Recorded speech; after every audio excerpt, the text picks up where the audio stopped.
our impression is that what's important about this is not the existence of Action SA or the DEA or any particular party in this pack, but rather the existence of the pack as a whole.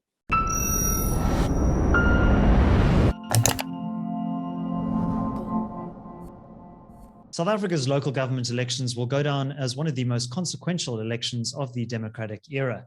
Joining me to discuss the electoral dynamics that emerged out of these polls and what this means for the future of South African politics is John Endres. He is the director of the CRA. John, what are some of your thoughts on these elections this week? What does it mean for South African politics going forward? Hi, David. Well, I think these are probably some of the most important elections, or maybe the most important elections since 1994, because they signal a shift away from ANC hegemony to a more pluralistic democracy in South Africa. So we've become accustomed over the past 27 years or so to the ANC being above 50% in all of the elections and securing majorities that allowed it to govern pretty much unfettered. And it looks like that dynamic is now changing. So on a national level, at the current stage of counting, the ANC is at about 47%, 46, 47%. It is well clear of the 50% where it would certainly like to be. And that shift has major implications for the future of governance in South Africa, because for the first time, it means that the ANC stands to lose the self-assurance of being the liberation movement that is the self-proclaimed leader in society. So in the past, it would always rely on itself to say, we represent the majority. In the past, it was the vast majority of South Africans. Therefore, we must be allowed to implement our policies and our government programs without too much contradiction or conflict. And that now changes, because now many of the other parties looking at the ANC will say, well, you don't actually have a majority in South Africa. So what kind of mandate have you got for your policies? So we think that there will be a lot more opposition to the ANC than there has been in the run-up to these elections. Enjoying this analysis? Click here to sign up for our 30-day free trial for more content from the CIA. So John, you wrote an article for the Daily Friend called The Buffalo and the Wild Dogs. And here you drew an analogy between the ANC and a grizzled old buffalo roaming the savannah unchallenged for many years.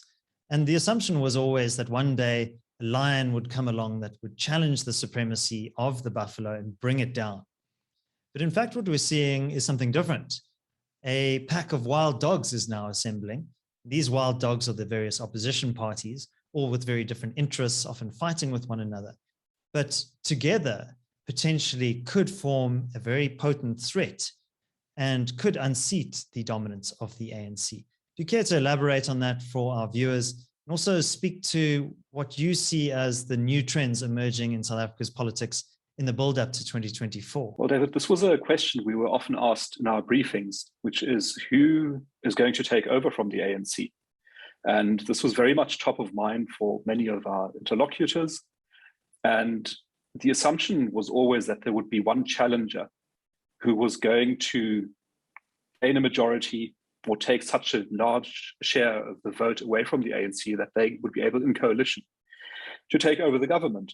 And it looks now like this is not what's going to happen. It doesn't look like there's a single challenger who's going to take down the old buffalo that is the ANC, but rather that it's going to be a whole collection of small parties which may be able to unite in opposition to the ANC and the more left-wing statist policies that the ANC and its young calf, the EFF, represent. And this collection of parties would include, of course, the Democratic Alliance. It would include the Freedom Front Plus. It would include the ACDP, the Inkatha Freedom Party, and of course, very significantly, Action SA, which is the party which I think has most surprised pundits in these elections by making a very significant showing in the polls and managing to gather quite a large share of the vote, probably both from the DA and also from the ANC. And the significance of Action SA is that it is a point of focus for rather conservative voters in South Africa who previously didn't have a political home. They didn't really have a place to go to. They might have thought that the DA was too white, the ACDP maybe too small and ineffectual, the Freedom Front too Afrikaans, etc., the IFP too Zulu. And so they were a bit lost.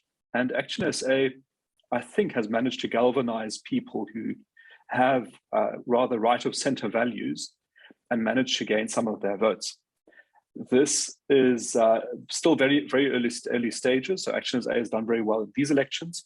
There's, of course, no guarantee that it will be able to maintain that. If we look at previous smaller parties that started off well in their first elections, but then found it very difficult to keep their share of vote.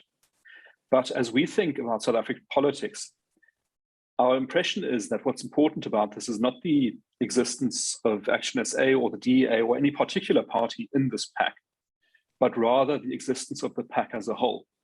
In other words, we've got the establishment, the political establishment, which is the ANC plus the EFF, who make the rules and who set the tone in the political discourse, but that they are now being challenged by an alternative discourse that is coming from right of center, and that is represented by a group of parties who do have quite a lot in common, even when they fight with each other and snap at each other.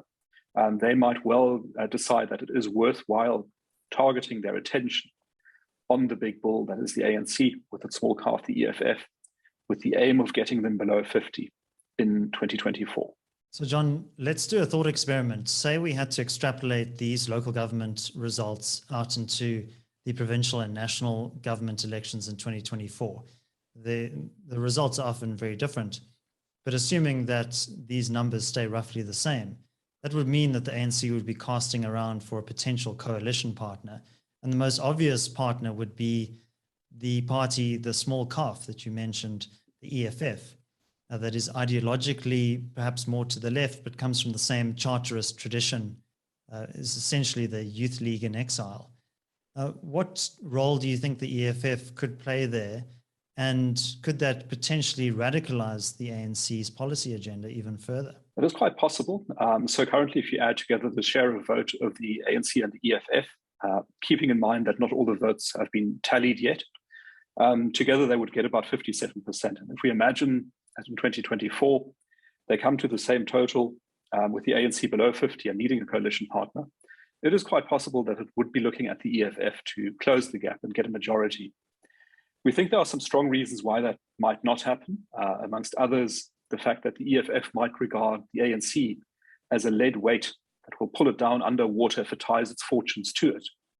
And from the ANC's perspective, it might be very conscious of how dangerous the EFF is, with its intense strategic focus, its very clear messaging, and its ruthlessness.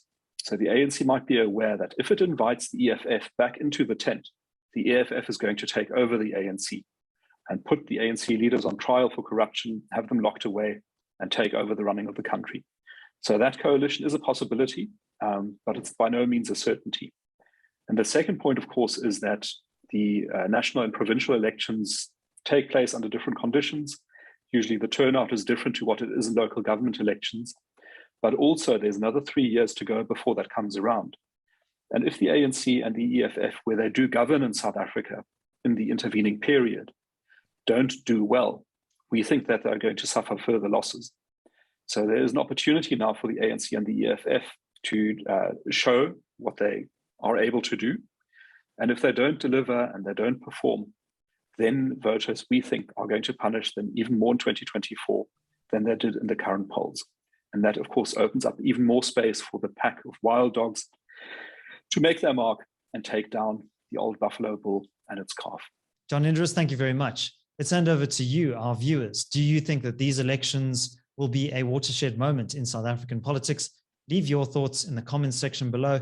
And if you are a CRA client, you are invited to attend our exclusive client webinar this Friday, the 5th of November at 10 a.m. There are details in the description below. And if you're not yet a client of the CRA, you can join us through our 30-day free trial. There's a link to that in the description. My name is David Ansara. Until next time, take care.